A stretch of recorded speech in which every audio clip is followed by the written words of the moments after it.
Friends జగన్‌కి భారీ అదృష్టం. కేసు కొట్టమన్న కోర్టు. ఈ విషయాలన్నీ తెలియాలంటారుగా వీడియో మరి కంప్లీట్ చూడండి.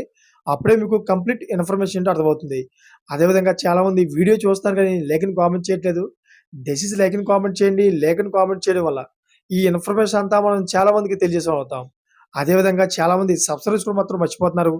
దయచేసి సబ్స్క్రైబ్ చేసుకోండి. సబ్స్క్రైబ్ చేసుకోవడం వల్ల నేను చేసే ప్రతి ఒక్క అప్డేట్ మీరు ముందుగానే పొందగలుగుతారు.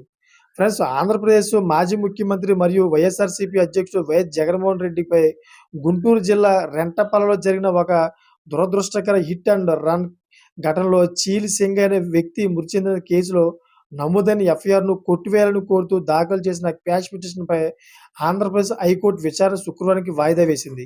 అయితే ఈ కేసులో జగన్‌తో పాటు ఆయన డ్రైవర్ రమణారెడ్డి, వ్యక్తిగత కార్యదర్శి నాగేశ్వరరావు రెడ్డి, అదేవిధంగా రాజ్యసభ సభ్యుడు వైవి సుబ్బారెడ్డి, మాజీ మంత్రులు పేర్ని నాని, విడదల రజనీలపై కూడా కేసు నమోదైంది. అయితే ఈ సంఘటన సామాజిక మీడియాలో తీవ్ర చర్చాంశంగా మారింది.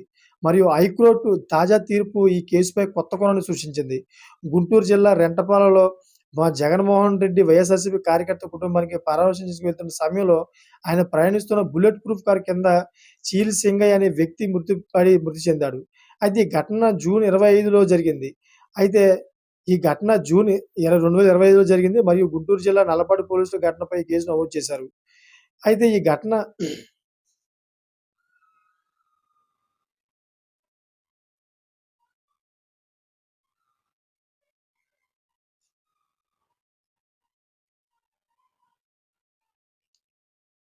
అయితే జగన్‌తో పాటు ఇతర నిందితులు దాఖలు చేసిన quash పిటిషన్‌లపై Andhra Pradesh high court justice YV Lakshmanarao ఆధ్వర్యంలో విచారణ జరిగింది.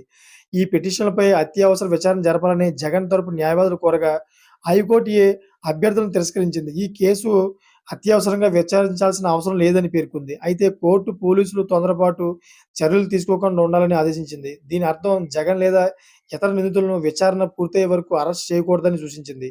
Thanks for watching friends.